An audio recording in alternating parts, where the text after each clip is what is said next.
আমাদের এই অঞ্চল দুইবার স্বাধীন হয়েছে।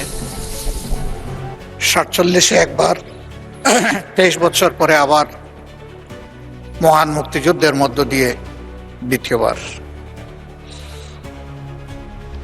আমি মহান মুক্তিযুদ্ধে যারা দেশ এবং জাতির জন্য বীরত্বপূর্ণ ভূমিকা রেখে লড়াই করেছিলেন, তাদের সকলের প্রতি গভীর শ্রদ্ধা নিবেদন করছি। বিরোধী দলের নেতা 10 মিনিটের মধ্যে শেষ করুন। 10 minute. Sorry, 10 minute. Thank you. মাননীয় স্পিকার,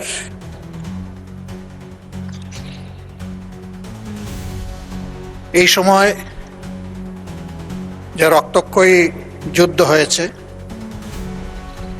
এই যুদ্ধে যারা নেতৃত্ব দিয়েছিলেন তাদের অনেকেই দুনিয়া ছেড়ে চলে গেছে। আমি তাদের সকলের আত্মার মাগফিরাত কামনা করছি এবং আল্লাহ তাআলার দরবারে আল্লাহ যাতে তাদেরকে শহীদ হিসাবে কবুল করেন সেই জন্য দোয়া করছি।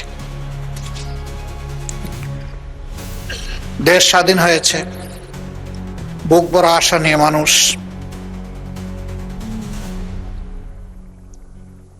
চেয়েছিল যে এই দেশটা একটা মানবিক দেশ হবে, সমাজের সর্বক্ষেত্রে ন্যায় বিচার সুপ্রতিষ্ঠিত হবে এবং মানুষ শান্তিতে বসবাস করতে পারবে। কিন্তু স্বাধীনতার পরে অনেকটা হয়েছিল তার পুরোটাই উল্টা। মানুষের ম্যান্ডেটকে অস্বীকার করার কারণে যে যুদ্ধটি অনিবার্য হয়ে উঠেছিল, জনগণের রায়কে সম্মান দেখাতে ব্যর্থ হওয়ার কারণে বেদনার সাথে জাতি লক্ষ্য করল দেশের শাসক এবং শাসকেরা সেটাই ভুলে গেলেন। তাদের শাসন ক্ষমতার এক পর্যায়ে এসে বহুদলীয় গণতন্ত্রকে হত্যা করে তারা একদলীয় বাকশাল কায়েম করলেন। এই বাকশাল কায়েমের ইতিহাসও খুব বেদনাদায়ক। সংসদে আমি জানি না 73-এর যে সংসদ গঠিত হয়েছিল, আজকের এই সংসদে সেই রকম কোনো সদস্য উপস্থিত আছেন কিনা আমার ধারণা নেই। এই সংসদ মাত্র 7 মিনিট আলোচনা করে বহুদলীয় গণতন্ত্রকে হত্যা করেছিল এবং একদলীয় বাকশালের জন্ম দিয়েছিল। এর মধ্য দিয়ে দেশের তখনকার বিদ্যমান সবগুলা রাজনৈতিক দলকে নিষিদ্ধ ঘোষণা করা হয়েছিল। এমনকি আওয়ামী লীগ এতটা বেপরোয়া হয়েছিল যে আওয়ামী লীগ নামে তারা নির্বাচন করে 70 এবং 73 সালে ক্ষমতায় আসলো, তারা স্বয়ং আওয়ামী লীগকেও নিষিদ্ধ ঘোষণা করল। 75-এর পট পরিবর্তনের পর ক্ষমতার ধারাবাহিকতায়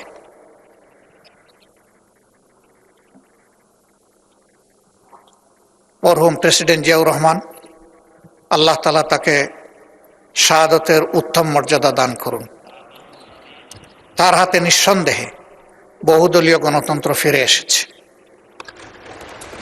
যার সুফল পরবর্তী পর্যায়ে জাতি পেয়েছে এবং আজকের পার্লামেন্টও সেই ধারাবাহিকতারই অংশ।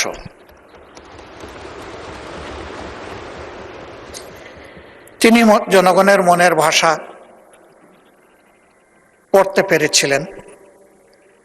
এই জন্যে তাকে যখন নির্মমভাবে খুন করা হলো, তখন দুনিয়া থেকে বিদায় নেওয়ার সময় তিনি ইতিহাসের বিরল সম্মান নিয়ে বিদায় নিয়েছিলেন।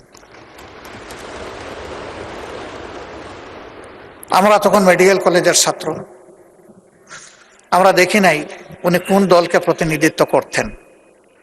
আমরা দেখেছি উনি জনগণের ভালোবাসার প্রেসিডেন্ট ছিলেন। এই জন্য আমরা দলমতের ঊর্ধ্বে উঠে সবাই মিলেমিশে সেদিন আমরা কি করতে পারবো, একটু কোরআন খতম করেছি, চোখের পানি দিয়ে তার জন্য দোয়া করেছি। এরপরে তার ইন্তেকালের পরে বাংলাদেশ আবার অস্থিরতার মধ্যে ঢুকে এবং ক্রমান্বয়ে সেই অস্থিরতার মধ্যে দিয়ে জাতি চলছে। আমরা এসে বর্তমান সময়ে উপনীত হয়েছি। এই বিলে প্রস্তাবনা করা হয়েছে যে জিনিসটা স্বাধীনতার পরে তখনকার শাসকও আনেন নাই, মরহুম প্রেসিডেন্ট জিয়াউর রহমান রাহিমাউল্লাহ তিনিও আনেন নাই, তিনবারের অতি সম্মানীয় প্রধানমন্ত্রী তিনিও আনেন নাই। এই জিনিসটা নিয়ে আসলেন সংজ্ঞায় অন্তর্ভুক্ত করে ফ্যাসিস্টের বিকৃত একজন প্রতিভু শেখ হাসিনা, এবং পরবর্তী পর্যায়ে ইন্টারিম গভর্নমেন্ট তার ধারাবাহিকতা রক্ষা করেছে সামান্য পরিবর্তন সহ। কি আছে এখানে? আছে তৎকালীন তিনটা সংগঠনের নাম নেওয়া হয়েছে: তৎকালীন মুসলিম লীগ, জামাতে ইসলামী, নিজামে ইসলাম পার্টি।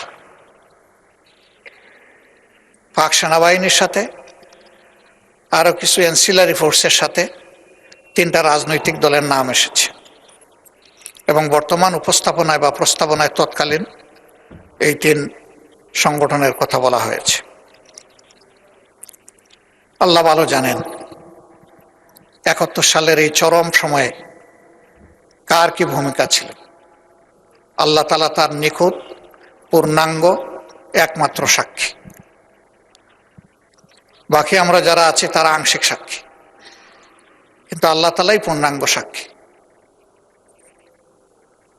আমরা চাই প্রিয় বাংলাদেশ রাজনীতির সুস্থ ধারায় জনগণের প্রতি দায় এবং দরদ নিয়ে, দেশের প্রতি ভালোবাসা নিয়ে এই দেশে প্রত্যেকটি রাজনৈতিক সংগঠন তার কার্যক্রম পরিচালনা করুক। 1979 সালে পলিটিক্যাল পার্টিজ রিভাইভাল অ্যাক্টের মধ্য দিয়ে স্বয়ং আওয়ামী লীগও আবার তাদের পুনর্জন্ম হয় বাংলাদেশে।